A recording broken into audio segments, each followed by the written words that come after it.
sebentar. Makanya saya jelaskan bedanya di Bapak mana. nggak perlu menjelaskan itu kepada Itu saya. kata gereja. Bapak, penjelasan Bapak itu berbarukan doktrin. Itu nggak perlu disampaikan kepada saya. Karena saya udah melupakan itu, Pak. Yang namanya pengajaran Nah, doktrin. sekarang justru kayak ketakutan gini, nah. Ini saya belum bertanya tentang iman loh. Saya masih seputaran latar belakang. Maksudnya gini, Bapak katakan bahwa gereja adalah tubuh Bapak. Ini kan kontras. Gini, Pak. Kalau Kontras Bapak sudah dengan tahu pengertian kebenaran, iman Kristen. Pak. Nah, Kalau Bapak sudah tahu nah, kebenaran, justru kami meragukan. Saya pribadi saja meragukan Bapak ini Kristen lakukan atau kepada bukan. pribadi Bapak, dan aku bisa melihat nanti dari tindakan Bapak. Itu seorang hamba Tuhan yang benar, Pak. Jadi gini, Lakukan kepada pribadi Bapak, jangan lakukan kepada orang lain. Jadilah Bapak menjadi saksi di Yerusalem, Yudea, Samaria sampai ke ujung bumi. Itu Yerusalem berbicara Pak pribadi, Pak. Ya, banyak sekarang hamba Tuhan. ini tidak jelas ini. Ngomongnya tidak jelas. Batu sandungan, Pak. Mohon maaf. Ya, nah. Jangan jadi batu sandungan, Pak. Kan gini, Bapak punya tidak kepintaran jelasnya gini. kepada saya. Bapak punya- Ketika Bapak memiliki Bapak kebenaran punya pribadi, keyakinan. Gini. Pak Robi, Gimana nih ngomongin tidak berhenti ngomongnya. gini. Kita gantian ngomong 2 menit dah ya, kayak gitu Ya, ya. silakan. Bisa? Karena Bapak juga pakai cari pembenaran sendiri. gini. Saya udah lihat kok. Kita ngomong gantian 2 menit nih. 2 menit. Silakan, Saya silakan. kasih 2 menit, 2 menit gantian ngomong. Udah, silakan Pak Suwan. Oke, siapa duluan? Saya. Tuh Oke, timernya jadi di gini. atas tuh. Kalau Bapak ini saya lihat ya lah. Saya lihat dia latar belakangnya itu agak aneh. Dibilang Kristen. Jangan enggak jangan juga. direka-reka, Pak. Nah, itu berarti dia kesimpulan Pak pribadi. Robin. Sebentar. Biar dulu dia ngomong, Pak Robin. Oh, siap. Silakan. Jadi agak aneh karena gini, dia tadi bilang gereja adalah tubuhnya. Itu bukan pengertian iman Kristen, karena gereja itu bahasa Indonesia yang diserap dari bahasa Portugis igreja. Bahasa Portugis menyerapnya dari bahasa Latin ecclesia. Bahasa Latin ambil dari bahasa Yunani ecclesia yang artinya kumpulan orang. Etimologinya kumpulan orang, bukan tubuh Bapak. Nah, dari mana Bapak dapat pengertian seperti itu? Itu jadi masalah. Makanya keyakinan iman Kristen Bapak ini cukup diragukan. Bapak ngaku Bapak pendeta, Bapak mengaku karismatik. Nah, sekarang saya mau tanya, karismatik Bapak itu aliran apa? Kan karismatik ini ada beberapa aliran. Coba Pak jelaskan itu dulu. Oke. Silakan. 2 menit Pak Robin, silakan. Jadi karismatik itu, Pak, aliran yang termasuk dengan Pentakosta. Ya. Biar Bapak itu intinya. Ya, bukan seperti Protestan. Tapi sebenarnya saya di luar itu. Saya nggak mau kembali seperti yang lama lagi. Karena itu akan membuat perbedaan. Benar, Pak. Itu akan membuat perbedaan. Datang Bapak lebih benar. Dominasi Bapak. Itu tidak diperlukan oleh Tuhan. Makanya Tuhan itu mengajarkan apa? Menyembahlah dalam roh dan kebenaran. Nah, itu yang saya pakai, itu yang saya imanin, Pak. Apakah saya salah? Bapak memaksakan kebenaran Bapak kepada saya, tidak akan pernah bisa, Pak. Saya juga begitu sebaliknya. Tidak akan mau saya memaksakan kebenaran Bapak, kebenaran saya kepada Bapak. Silakan. Kalau Bapak benar-benar melakukan kebenaran, lakukan kepada pribadi Bapak. Nanti aku bisa melihat dari buah yang Bapak lihat, Bapak lakukan. Dari tadi saya lihat buahnya, Pak. Bapak mengatakan saya tidak benar, mengatakan saya dari mana Bapak mendahului Tuhan. Sementara yang memberikan saya napas bukan Bapak. Sementara yang memberikan saya makan bukan Bapak. Nah, ini salah satu di sinilah kebanyakan kita pengajar-pengajar pengikut-pengikut Kristus yang tersesat. Jangan pernah menghakimi siapapun. Bahkan ketika Bapak melakukan yang baik kepada hamba yang paling hina daripada yang terhina di dalam dunia ini, sama Bapak seperti melakukan kepada Bapak. Nah, itu, tapi Bapak dari tadi saya lihat tidak ada mengatakan apapun kepada saya, malah mengajak ujar saya tadi apa? Mengatakan saya aneh, beda, ya, seperti menyesatkan. Ya nggak apa-apa, Pak. Terima kasih. Bapak menghakimi saya. Itu nggak perlu saya dengar, Pak. Makanya itu seorang yang melontarkan perkataan seperti itu. Makanya para hamba Tuhan, pendeta yang melontarkan itu bukan hamba Tuhan. Ya, itu bukan hamba Tuhan.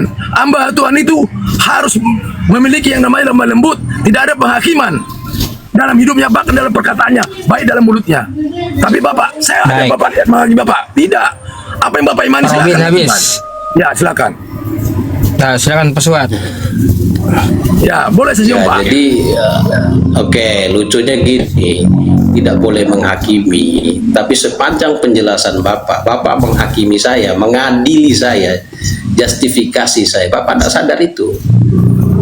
Nah, jadi standar kebenaran kita itu bukan standar yang subjektif. Bapak tidak bisa menilai kamu kelakuan gini, hamba Tuhan kelakuan gini, itu sudah justifikasi. Makanya Pak tidak konsisten. Kita harus berpikir pada standar yang benar. Nah, tadi kan Pak datang dengan keyakinan yang berbeda, ngaku Kristen tapi keyakinan berbeda. Nah, apakah keyakinan yang Pak yakini ini Pak seorang diri atau ada Pak punya kelompok Kristen? Nah, kalau seorang diri berarti itu kan kesimpulan pribadi, bukan kesimpulan iman Kristen secara menyeluruh. Itu kan klarifikasinya, bukan justifikasi. Makanya saya memberikan pertanyaan klarifikasi, sedangkan Pak justifikasi saya terus, justifikasi Bapak begini, Bapak begitu, Bapak begini. Nah, itu tidak tepat. Jadi mari kita diskusi dengan akal sehat. Jadi standar kebenaran kita apa? Pertama, standar kebenaran kita yaitu akal sehat. Yang kedua, standar iman Kristen itu adalah Alkitab. Mari kita bicara berdasarkan standar kita. Itu. Kalau Pak menilai si A, si B, ya tidak selesai. Ya, Pak melihat orang lain penuh kekurangan, tapi Pak tidak bisa melihat diri Pak sendiri. Kita tidak sedang naik di Komal ini untuk saling menilai. Mari kita bicara secara objektif mengenai iman Kristen. Seperti tadi Pak katakan, Pak tidak mengaku Yesus Tuhan. Oke. Nah, pertanyaan yang paling mendasar, pernahkah Yesus itu menolak ketuhanannya? Nah, sedangkan di Yohanes, silakan. Yohanes pasal yang ke-13 ayat 13 dan 14, di situ Yesus menyatakan dirinya bahwa dia adalah Tuhan. Habis Pak Robin lagi tanggapin. Ya, Bapak tadi berbicara menghakimi. Saya tidak pernah menghakimi, Pak. Bapak, perkataan Bapak kepada saya yang saya balikan kepada Bapak. Saya begitu orangnya, Pak. Apa yang Bapak katakan itu saya rekam dan saya balikan kepada Bapak. Jangan bilang, Pak, saya nggak pernah. Saya lebih baik diam, Pak, daripada saya berbicara kepada Bapak. Tapi Bapak berkata-kata kepada saya dan menghakimi saya, itu saya balikan kepada Bapak. Apa yang Bapak tabur, maka itu yang Bapak tuai. Ya, itu dikatakan di Galatia 6. Saya tidak akan pernah berbicara, Pak, kalau Bapak tidak mulai. Makanya karena saya nggak mau saya bertanya kepada orang lain, Pak. Biarkan orang lain bertanya. Makanya aku lihat dulu perkataannya, baik mimik berbicaranya, dan itu akan saya kembalikan kepadanya. Maka itu yang aku kembalikan kepadamu, Bapak. Ya, itu jelas. Nanti setiap apapun perkataan Bapak akan saya kembalikan kepada Bapak. Makanya Pak, kalau Bapak memiliki kebenaran, lakukanlah kepada pribadimu. Gak usah kau beritakan kepada aku, Pak. Mohon maaf. Ya, aku juga begitu. Gak perlu, Pak. Pak Ustadz, Bapak ini tidak mau bicara kebenaran. Bentar Pak Suat, nanti ada waktu Anda. Ya, kalau Bapak mau lakukan kebenaran, lakukan kepada pribadimu. Apakah Bapak sudah benar? Apakah Bapak sudah benar-benar suci? Mana belum, Pak? Nanti yang menentukan Maha Kuasa. Marilah kita bersama-sama, Pak. Oke, terima kasih. Lakukan, Pak, untuk pribadimu. Saya jangan diberikan. Biarkan ada Bapak yang ini tidak mau kepada berdiskusi. saya. Karena nafas saya Tidak mau berdiskusi. Ya, silakan. Jadi Bapak mau berdiskusi kepada orang lain. Yang penting Bapak jangan bikin narasi-narasi kepada saya. Silakan, Pak. Oke, jadi intinya Bapak ini tidak mau berdiskusi, Pak Ustadz. Pak, Saya tidak mau berdiskusi. jadi Pak Aku tidak mau dihakimi. tidak mau berdiskusi. Tidak mau berdiskusi. Jadi bagaimana kita mau diskusi? Dia tidak mau berdiskusi. Jadi gini, kebenaran itu ada yang subjektif, ada yang objektif. Oke. Nah, kalau subjektif itu kebenaran yang lahir dari penilaian atau pemikiran sendiri. Nah, itu standarnya subjektif. Bapak begini, Bapak begitu, Bapak harus lakukan ini, harus lakukan itu. Nah, itu subjektif. Tapi yang namanya yang kedua, kebenaran yang sifatnya objektif. Jadi ada standar ukur yang kita pakai. Misalnya kita pakai standar ukurnya apa? Parameter yang kita pakai apa? Alkitab. Oke. Anda harus berbuat begini karena firman Tuhan berkata demikian. Nah, itu benar. Tapi kalau banyak kali orang terlalu berani, ya terlalu berani dan terlalu saya kira terlalu lancang ya. Oh, si ini begini, si ini begini, kamu harus begini, kamu harus begitu. Dia tidak menilai dirinya sendiri. Gitu. Harusnya kita pakai standar ukur. Oh, firman Tuhan berkata demikian. Seharusnya statementnya harus begini. Nah, itu lebih benar. Tapi Pak sudah menutup diri, tidak mau berdiskusi. Pak lakukan kebenaran Pak saja ya. Kalau saya lakukan kebenaran saya, nah saya sedang memberitakan kebenaran. Nah kebenaran itu apa? Yohanes 17 ayat 17, firmanmu itu adalah kebenaran. Jadi firman Tuhan adalah kebenaran. Karena apa? Semua manusia sudah berdosa. Kalau standar ukurnya ada pada diri kita, maka tidak akan ada kebenaran. Kebenaran itu relatif. Nah, standarnya harus kembali pada standar yang objektif. Gitu. Jadi Pak Yusuf PI, Pak ini tidak mau berdiskusi. Jadi kita tidak bisa nyambung. Nanti kita malah bahas ini itu masalah. Kalau mau diskusi kita fokus pada topik. Jangan dihakimin. Silakan. Saya mau berdiskusi tapi yang bernilai. Kalau berdiskusi seperti ini nggak bernilai, Pak. Mohon maaf. Ya, karena begini, Pak. Ya, Bapak mungkin standarnya adalah firman Tuhan. Standar saya adalah roh. Saya tidak bisa mengerti firman Tuhan kalau tidak ada susah. Makanya Pak, kita akan bertolak belakang. Siapa Pak? Kamu kita nggak bisa bertemu. Bapak mungkin standarnya yang tertulis. Ya, tapi standar saya adalah roh. Karena dia ajar menyembah dalam roh dan kebenaran. Itu dalam iman saya. Pasti tertawa Pak Ustaz Yusuf. Begini memang aneh. Ya begitu Pak, oke. Beda. Terima kasih buat Bapak ya. Terima kasih, mohon maaf kalau ada saran sama Bapak. Ya. Itu Pak. Ya, nah Bapak. Ada diskusi. Ya, oke. Ya saya udah nggak bisa karena Pak standarnya roh. Bagaimana saya ngukurnya? Nah, itu baru saya Kalau standarnya roh ini udah nggak sanggup saya ngukurnya. Ya. Amin. Kita mau ngukurnya itu gimana? Itu bagus. sudah sangat tua. Ya nggak bisa diukur memang. Gini, seharusnya kita sekarang kan gini, kalau beribadah dalam roh dan kebenaran, Tuhan Yesus bicara kepada perempuan Samaria, saatnya akan tiba dan sudah tiba, penyembah-penyembah yang benar akan menyembah Bapa dalam roh dan kebenaran. Nah kebenaran itu apa? Nah Yohanes 17 ayat 17 bilang firman Tuhan itu adalah kebenaran. Nah roh itu apa? Menyembah dalam roh itu kita tidak menyembah secara ritualistik lagi, simbolistik lagi, secara jasmania seperti teman-teman muslim. Mereka masih beribadah secara simbol, kiblatnya harus ke arah tertentu, waktu sembahyangnya harus pakai waktu tertentu. Nah itu teman-teman muslim. Ya kemudian ada sujud dan segala macam. Nah kalau kita ibadah dalam roh dan kebenaran, imam besar kita adalah Yesus Kristus. Ya di dalam roh.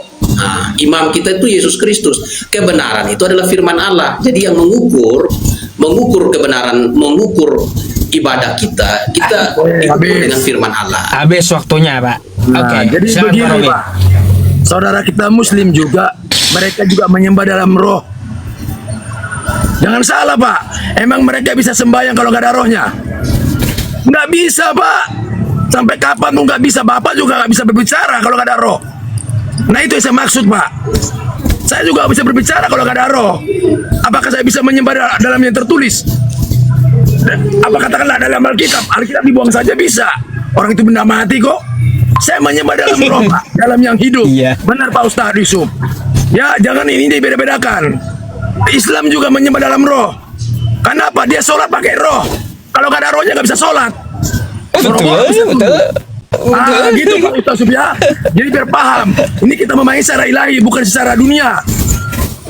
Ya, apakah saya bisa tunduk kepada yang Maha Kuasa kalau saya nggak punya roh? Nggak bisa. Maka dikatakan Yesus benar sekali firman Tuhan yang mengatakan, aku tidak bisa berbuat apa-apa dari diriku. Diriku itu berbicara tubuhnya. Benar. Dia bisa berbuat apa-apa karena ada Bapa di dalam hidupnya. Itulah roh. Maka dikatakan dalam Yohanes 4 ayat 24 bahwa Bapa itu adalah roh. Itu yang saya imanin. Itu iman saya.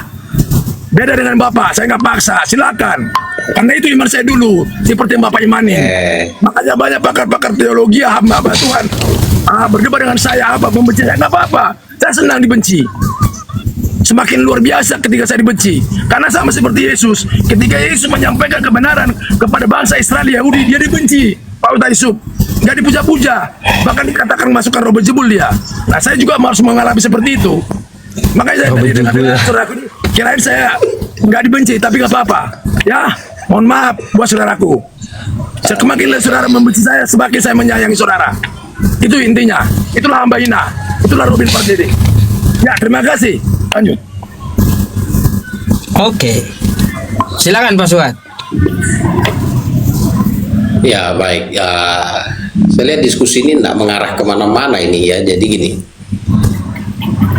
kalau kita lihat konteksnya Yohanes 4 itu, ya ini percakapan antara Yesus Kristus dan Nikodemus.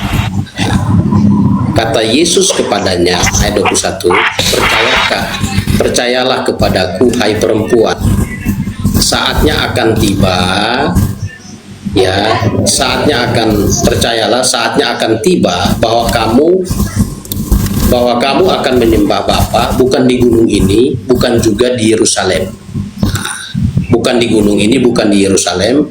Kamu menyembah apa yang tidak kamu kenal, kami menyembah apa yang kami kenal. Sebab keselamatan datang dari bangsa Yahudi. Oke. Tetapi saatnya akan datang dan sudah tiba sekarang bahwa penyembah-penyembah yang benar ya akan menyembah Bapa dalam roh dan kebenaran. Sebab Bapa menghendaki penyembah yang demikian. Jadi kalau di dalam teks ini kan jelas bahwa ada dispensasi, ada pemisahan masa. Sebelumnya itu mereka menyembah dengan apa? Sistem penyembahannya itu seperti apa? Nah, sistem penyembahannya itu adalah penyembahan secara simbolik. Sistem penyembahannya. Bukan roh itu, manusia kan memiliki 3 aspek di dalam ini, trikotomi.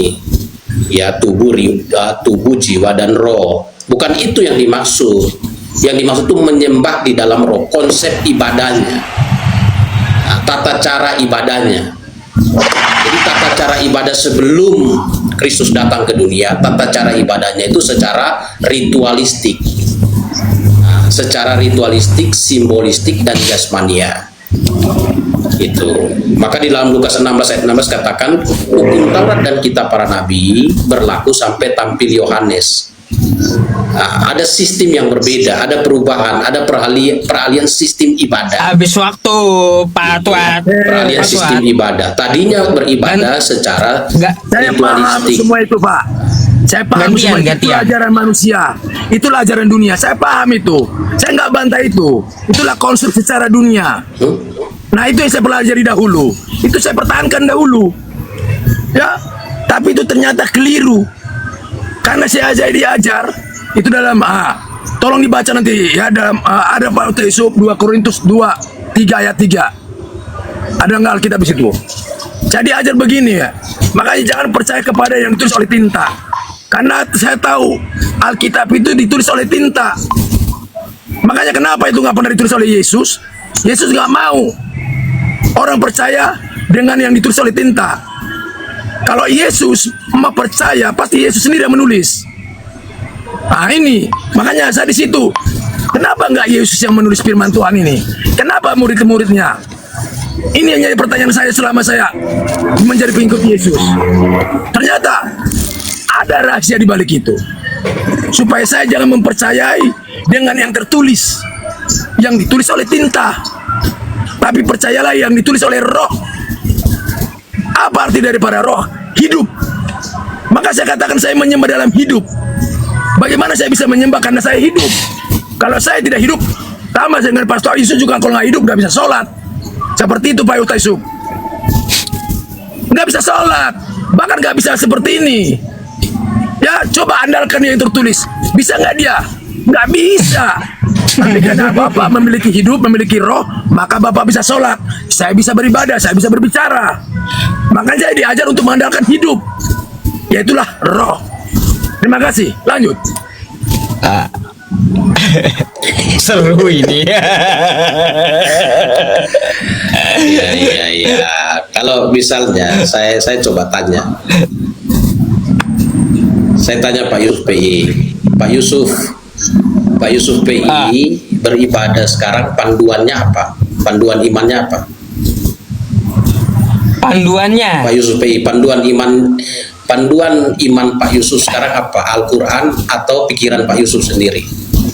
Atau roh Pak Yusuf Al-Quran. sendiri? Al-Quran. Nah, oke, berarti tertulis toh, gugur. Nah, sebenarnya gugur. Jadi ada panduan, pedoman itu ada. Jadi ada standar yang menjadi alat ukur. Nah, dalam 2 Timotius pasal 3 ayat 16 dijelaskan bahwa segala tulisan yang diilhamkan Allah bermanfaat untuk mengajar, menyatakan kesalahan, orang dalam kebenaran. Jadi standar ukurnya, bukan suka-suka orang. Nah, jadi ada panduan. Ya, Pak Yusuf PI sendiri tadi dia panduannya apa? Ya, dia sebagai Muslim panduannya adalah Al-Quran yang tertulis. Gitu. Dan di dalam iman Kristen juga panduannya ada. Panduannya apa? Ya Alkitab. Itu di Mazmur 119 ayat 105 katakan, firman-Mu itu pelita bagi kakiku dan terang bagi jalanku. Nah, dalam 2 Petrus pasal 1 ayat 20 dan 21. 2 Petrus pasal 1 ayat 20 dan 20. Ya, dikatakan yang terutama harus kamu ketahui ialah bahwa nubuat-nubuat dalam kitab suci tidak boleh ditafsir menurut kehendak sendiri, sebab tidak pernah nubuat dihasilkan oleh kehendak manusia dalam kitab suci. Nah, habis Oke. Paswan. Nubuat-nubuat dalam Gantian. kitab. Jadi ada panduan. Kalau mengecil habis waktunya, Pak. Ya. Gantian. Jadi begini Pak ya, saudaraku yang saya hormati. Siap. Pak Ustadz Yusuf juga, sekalipun dia punya panduan yang namanya Al-Quran, Al-Quran itu tidak akan bisa diketahui kalau tidak memiliki roh. Kalau Pak Yusuf tidak hidup, tidak akan bisa. Iya, betul juga sih. Ya, biar paham. Tidak akan bisa. Setebal apapun Al-Quran itu tidak akan bisa dipandu kalau tidak ada roh, kalau tidak ada hidup. Sama seperti saya. Sebanyak apapun panduan itu tidak akan bisa hidup kalau tidak ada roh yang menggerakkan panduan itu. Makanya saya baca panduan itu karena ada roh. Jadi semua yang memberikan pengetahuan itu adalah roh, kehidupan. Tidak lain, tidak bukan, apapun itu. Bahkan tangan kita bisa bergerak karena ada roh, makanya bisa mengambil. Mata kita bisa melihat karena ada roh, makanya bisa melihat. Hidup dia.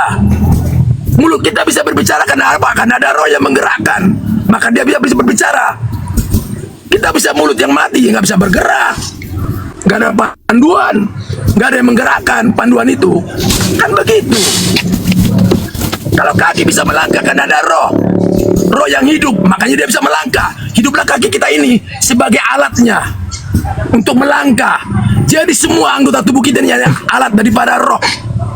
Begitu Pak Ustaz Yusuf. Semua anggota tubuh Pak Yusuf adalah alat daripada ruh atau ruh.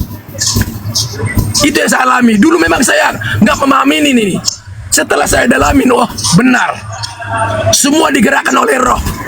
Sementara tubuh saya ini dari ujung kaki sampai kepala adalah alat daripada roh itu sendiri. Maka dikatakan ya, Yesus, aku dan Bapa satu, benar. Apa yang satu maksudnya bukan tubuhnya. Nggak pernah tubuh Bapa dengan Yesus satu, tetapi rohnya satu. Karena apa yang ada di dalam Yesus itu adalah milik Bapa, Ustaz Yusuf. Maka saya katakan Pak Yusuf sekarang bisa pintar karena roh yang mengajarkan Pak Ustaz Yusuf bisa pintar. Oke, lanjut. Habis waktu Pak Robin. Nah, gantian ngomongnya. Oke, ini agak repot ya. Karena memang ada Kristen yang aliran ngeroh, jadi susah kita ngomongin. Ada Kristen standar aliran yang- roh, iya.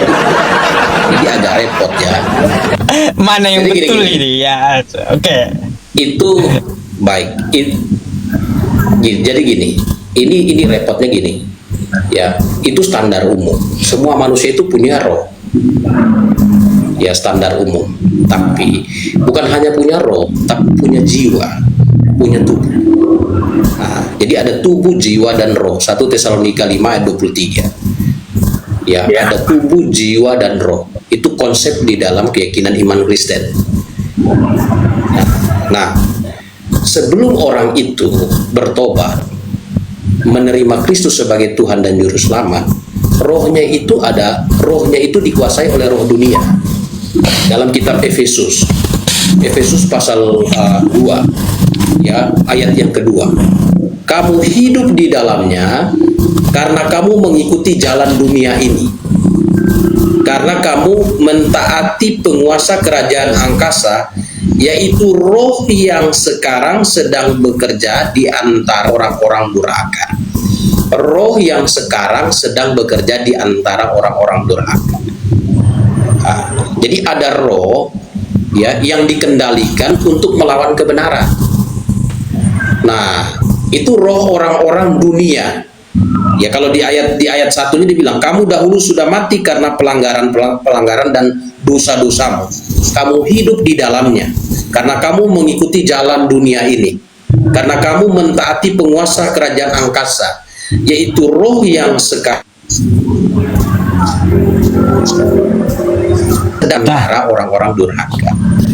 Nah, jadi pada waktu seseorang itu menerima Kristus sebagai Tuhan dan Juru Selamat, cepat sekali.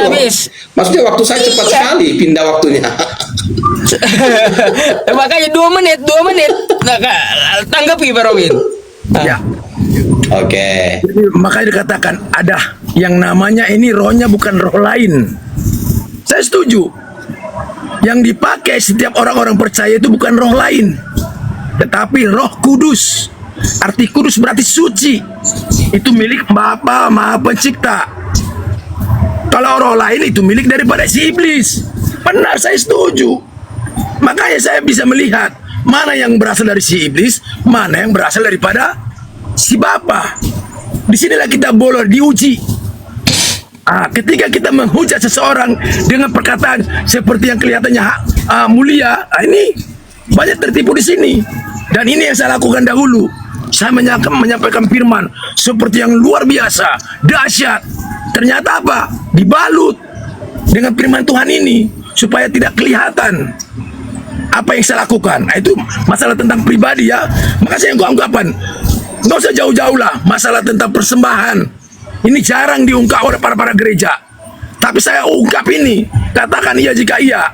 Persembahan itu, kadang-kadang kalangan orang kami Batak banyak yang menjalankan uang. Itu nggak boleh. Itu persembahan persundalan. Ya, ini nggak mau diungkap oleh bapak-bapak gereja. Kenapa? Nanti gereja itu sepi. Mereka nggak pada mau datang. Kenapa? Semua mereka memberikan persembahan hasil dari rentenir. Kalangan kami orang Batak. Ya, itu jelas. Makanya hanya saya yang berani mengungkapkan ini. Saya belajar mengatakan iya, karena itu diajarkan oleh Kristus supaya kita ungkap. Ya, katakan iya ya. Sekalipun mereka nggak mau datang, silakan. Yang penting saya lebih takut kepada Bapa daripada kepada manusia. Biarkan mereka nggak datang apa-apa. Ya, kalau karena saya singgung mereka tentang yang namanya persembahan dalam Ulangan 23. Janganlah ayat 18 sampai ke 19. Janganlah engkau meribakan atau membungakan uangmu, baik pun barangmu. Haram persembahan rentenir ini. Iya, itu banyak kan orang-orang Batak. Pak Suat, silakan lanjut. Bapak juga harus belajar tegas. Udah, Pak Robin, giliran dia. Bapak sudah mengetahui kebenaran firman Tuhan. Pak Robin, giliran dia, Pak Robin. Silakan. Diulang waktunya, Pak. Ya, jadi ini sudah lompat kemana-mana. Oke, enggak apa-apa. Ya, oke. Jadi lompatnya kemana-mana. Jadi gini, saya kembali lagi kepada roh tadi. Jadi sebelum seseorang itu bertobat dan percaya, rohnya itu dibawa kendali roh dunia. Roh yang sekarang sedang bekerja di antara orang-orang durhaka. Nah, kapan seseorang itu memiliki roh Kristus dalam hidupnya? Dalam Efesus 1 ayat 13 katakan, di dalam dia kamu juga ketika kamu mendengar firman kebenaran, yaitu Injil keselamatan, di dalam dia kamu juga ketika kamu percaya dimeteraikan dengan Roh Kudus yang dijanjikan. Jadi ada perubahan. Kapan seseorang itu mengalami perubahan dalam kehidupan rohnya, kehidupan rohaninya, dalam kehidupan spiritualnya? Pada waktu dia menerima Yesus. Nah, istilah yang dipakai di dalam Yohanes 3 ayat yang ketiga itu dilahirkan kembali, dilahirkan dari air dan roh. terjadi pembaharuan di dalam hidupnya. Nah, mengenai perilaku motivasi orang segala, ya kalau Pak menganggap salah, Pak harus kasih tahu salahnya di mana. Nah, tidak sesuai firman Tuhan di mana, itu namanya mengajar, bukan menjustifikasi. Jadi orang itu bisa sadar, oh kesalahan saya di sini, saya melanggar ini tidak sesuai firman Tuhan. Nah, makanya pembaharuan secara rohani itu terjadi di dalam diri seseorang pada waktu orang itu menerima Injil. Ya, menerima Injil dengan sepenuh hati. Nah, karena di dalam keyakinan iman Kristen, Allah berdaulat, manusia bertanggung jawab. Jadi ada aspek kedaulatan Allah dan ada aspek tanggung jawab manusia. Kalau orang itu betul-betul bertobat, betul-betul menerima Kristus sebagai juru selamat, dalam kitab Filipi pasal 2 ayat 13, Roh Kudus mengerjakan pembaharuan di dalam hidupnya. Jadi dia menjadi manusia baru itu bukan karena terpaksa, tetapi ada karya Allah yang bekerja di dalam dirinya. Seperti Baik, seorang gini Pak Robin sama Pak Pak Suat. Kayaknya waktunya 2 menit gak cukup, 3 menit ya. Boleh? Silakan. Ya 3 menit ya. Silakan, boleh. Silakan Pak Robin. Ya. Jadi saya udah katakan tadi, karena itu Bapak ini hanya tergantung kepada tulisan manusia. Saya orang yang tidak percaya kepada tulisan manusia. Apapun yang dikatakan oleh Bapak ini itu semua intinya tulisan manusia. Tidak akan pernah Yesus menulis. Yesus itu menulis dengan apa? Dengan roh, melalui tindakan dan perbuatannya. Nah, itu yang saya serap dari Yesus, bukan yang ditulis oleh murid-muridnya. Sekalipun itu benar, karena itu hanya punya perbandingan, ya punya revisi, banyak revisi, dan banyak juga nggak diyakini oleh kekristenan itu sendiri. Contoh, seperti 2 Yohanes 1 ayat 7 juga pernah dipercayai, dipertahankan, malah sebaliknya, Yesus menjadi Tuhan. Sementara itu diyakinkan di sana supaya kita percaya bahwa Yesus datang ke dunia sebagai manusia, bukan sebagai Tuhan dulu. Tapi itu nggak dipercayai, lebih dipercayai sebagai Tuhan. Nah, yang tertulis saja nggak dipercayai, apalagi yang tidak terlihat. Ya, yang terlihat saja nggak dipercayai, apalagi yang tidak terlihat. Nah, begitu Pak Ustaz Yusuf. Jadi saya sebagai pribadi ya nggak apa-apa kalau seperti itu, ya, karena itu yang saya pelajari dahulu, ya seperti yang dipelajari oleh Bapak ini. Ya, kenapa pengajaran dunia ini, pengajaran yang ditulis oleh manusia itu akan bertolak belakang. Mana ada Tuhan mengatakan mengajarkan kita untuk membumbum? Nggak ada pernah itu. Tapi ada di firman Tuhan. Tidak ada seorang makhluk pencipta untuk membumbum. Bahkan Yesus disuruh dibumbung, nggak ada.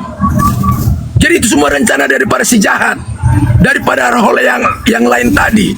Makanya apapun, nggak ada orang menjustis seorang, nggak ada itu ajarannya.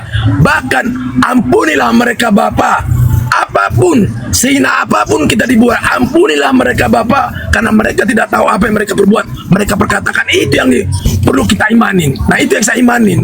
Makanya apapun yang dihujat orang kepada saya tetap menyayanginya. Terserah dia mau benci saya, silakan, dengan keyakinan saya ini. Makanya kenapa banyak hamba Tuhan pendeta benci saya? Nggak apa-apa. Ya, dikatakan saya sesat, nggak apa-apa. Yang penting ada Bapak yang maha penglihat, maha pendengar. Sekarang kita didengar. Ya, jadi begitu saudara. Saya nggak percaya kepada yang ditulis oleh manusia. Seperti Bapak ini mengatakan, silakan dia percaya itu. Saya intinya apapun, sebenar apapun manusia, supaya aku tidak mengandalkan manusia. Nanti aku terkutuk. Nggak mau. Itu ada dalilnya secara dalil. Ya, secara yang terlihat. Kalau memang benar aku lakukan itu, ya nanti terkutuk. Kalau kita mengandalkan manusia, terkutuk sampai kapanpun. Sebenar apapun kita menyampaikan peran Tuhan, tapi pada intinya kita mengandalkan manusia. Oke. Jadi nggak ada seorang hamba Tuhan mau ditegur oleh jemaat, nggak ada pernah. Jelas nggak ada. Hanya hamba ini yang mau ditegur oleh hamba yang paling hina sekalipun saya penjabat firman Tuhan, saya mau diingatkan. Itu hamba Tuhan yang benar. Pak Robin, nggak ada kok, silakan. Dengar tanggapan Pak Suatnya kayak gimana? 3 menit, silakan. Ya, jadi gini, Pak Robin tidak mempercayai yang tertulis, tapi gini, kenapa kita percaya Alkitab ini firman Allah? Jadi proses pengilhaman itu, proses sampai dia jadi kitab, jadi buku, itu prosesnya didahului dengan pewahyuan, penyingkapan, wahyu. Bahasa Yunani-nya itu apokalipsis, bahasa Ibrani-nya itu gala. Bahasa Arabnya ini yang diserap wahi. Wahi itu artinya membuka, menyingkap. Jadi Tuhan menyingkapkan keinginan dan kehendaknya lewat pewahyuan lisan. Ya, wahyu lisan itu interaksi langsung lewat mimpi, penglihatan, pakai perantara nabi, ya, malaikat. Nah, itu proses terdahulu. Kemudian Tuhan memberikan ilham kepada para penulis. Jadi para penulis itu menulis berdasarkan ilham yang dari Tuhan. Misalnya di dalam kitab Keluaran 17 ayat 14. Ya, Tuhan meminta kepada Musa untuk menulis. Ya, Keluaran 17 ayat yang ke-14. Kemudian berfirmanlah Tuhan kepada Musa, tuliskanlah semuanya ini dalam sebuah kitab sebagai tanda peringatan. Jadi Tuhan yang memerintahkan untuk menulis. Ya, itu tulis untuk apa? Itu sebagai penuntun. Jadi Alkitab ini walaupun ditulis oleh manusia, tapi ilhamnya itu bersumber dari Tuhan. Tuhan Yesus sendiri bicara kepada murid-murid dalam Yohanes pasal yang ke-14 dan 16 bahwa segala sesuatu yang disampaikan, yang dikatakan oleh Tuhan Yesus, Roh Kudus akan memberikan kepada mereka ingatan, ya, dan mengajar kepada mereka segala sesuatu. Nah, itu pengilhaman. Jadi ditulis, tulisan itu kita pakai sebagai penuntun. Jadi ada penuntun. Nah, mengenai menghakimi, bukan tidak boleh menghakimi, boleh menghakimi. Ya, Yohanes pasal 7 ayat 24. Ini perkataan Tuhan Yesus. Jangan menghakimi menurut apa yang nampak, tetapi hakimilah dengan adil. Kita tidak boleh menghakimi dengan ukuran kita. Saya lebih baik dari si A. Kamu hidup harus ikut saya. Enggak gitu. Kita menghakimi dengan standar yang jelas firman Allah. Nah, 2 Timotius 3 ayat yang ke-16. Segala tulisan yang diilhamkan Allah bermanfaat untuk mengajar, menyatakan kesalahan. Jadi yang menjadi tuntunan untuk menghakimi itu adalah firman Allah, menyatakan kesalahan, mendidik orang dalam kebenaran, memperbaiki kelakuan.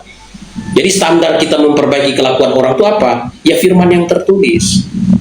Ya, kalau misalnya standar ukurnya roh saya, roh Pak Robin, wah kita bisa perang. Karena rohnya Pak Robin beda dengan rohnya saya. Rohnya Pak Robin mengikuti egonya Pak Robin, rohnya saya mengikuti egonya saya gitu. Oke, habis. Seru ini. Jadi akan pro dan kontra, Pak. Memang firman Tuhan, Alkitab itu pro dan kontra, Pak. Bapak bilang tadi boleh menghakimi. Sementara dalam Matius 7 ayat 1, Lukas 6 ayat 37, janganlah engkau menghakimi supaya kau jangan dihakimi. Pro dan kontra, Pak. Maka saya katakan nggak percaya. Itu tulisan manusia. Revisi banyak di sana, Pak. Banyak, tapi nggak apa-apa. Bapak percaya itu. Saya nggak mempercaya itu. Dulu saya iya. Saya lagi percaya kepada roh yang menggerakkan. Karena itu semua bisa terjadi karena ada roh. Bapak bisa bicara sekarang. Kalau Bapak nggak ada roh, Bapak udah kata sudah di mana balik papan sama dengan saya. Nggak bisa lagi berbicara seperti ini. Nggak bisa lagi berdebat dengan Pak Robin. Benar, Pak. Karena Bapak memiliki roh sama dengan Pak Ustaz Yusuf. Karena dia memiliki roh, makanya bisa duduk di situ, dia duduk santai. Kalau nggak ada rohnya, dari mana dia bisa duduk santai? Dari balik papan dia. Itu intinya. Jadi pergunakanlah rohnya dengan apa? Sebaik-baiknya. Menyembahlah dalam roh dan kebenaran. Sebaik-baiknya. Pakailah alat-alat daripada roh, termasuk mulut, mata, telinga, kaki, akal sehat, otak, pemikiran, semua, bahkan kelamin kita pergunakan dengan baik.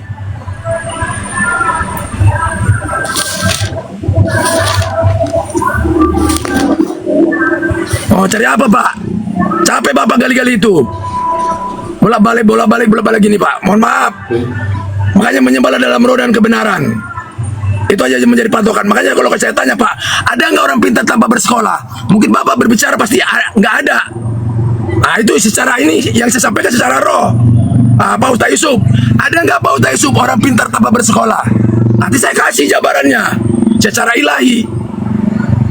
Pasti menurut Pak Ustaz Yusuf nggak ada. Ada jawabannya. Siapa? Ya manusia pertama.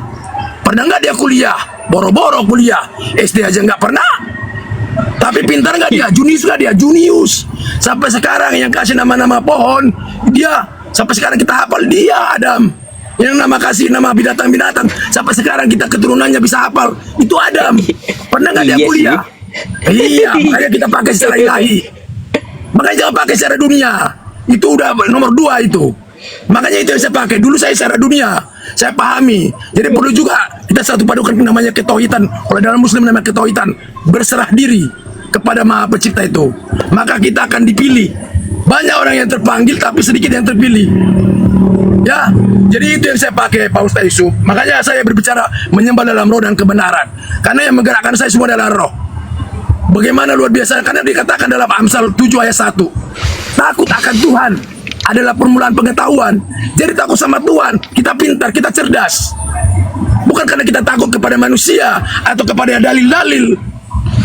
Habis Pak Robin. Oke, silakan. Silakan Pak Suat, 3 menit tanggap itu. Diatur aja diskusinya. Sebenarnya gini, baik. Roh tadi sudah saya gambarkan bahwa roh orang-orang yang belum bertobat itu dalam kendali, ya, itu roh kegelapan. Nah, bagaimana yang gelap ini bisa dituntun kepada yang terang, gitu. Bagaimana yang gelap ini bisa dituntun kepada yang terang? Nah, itu lewat firman Tuhan. Ya, memang kita harus belajar. Ya, dalam Efesus pasal 5 ayat 17 bilang, jangan kamu bodoh, tetapi usahakanlah supaya kamu mengerti kehendak Tuhan. Jangan kamu bodoh. Yohanes pasal 8 ayat 31-32, Yesus berkata, jikalau kamu tetap di dalam firman-Ku, kamu benar-benar adalah murid. Kamu akan mengetahui kebenaran dan kebenaran akan memerdekakan kamu. Jadi murid, tugas murid itu apa? Belajar. Ya, tugas murid itu belajar. Salah kalau Pak bilang tidak boleh belajar. Nah, itu tidak tepat. Ya, Bukan itu saya belajar katakan, itu satu. Pak, mohon maaf. Ada nggak orang pintar tanpa bersekolah, itu yang saya katakan, bukan belajar. Ya kalau belajar nggak salah. Pak Robin waktu dia Pak Robin. Biar Iya. nanti Bapak tanggapi waktu Iya, silakan, ya, mohon maaf. waktu Pak Robin.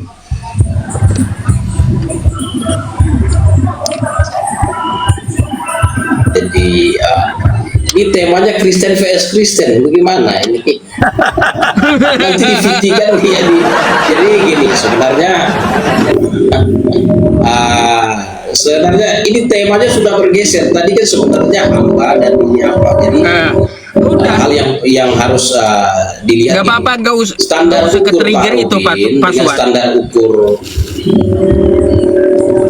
Jadi standar ukur Pak Robin dengan standar ukur saya itu beda.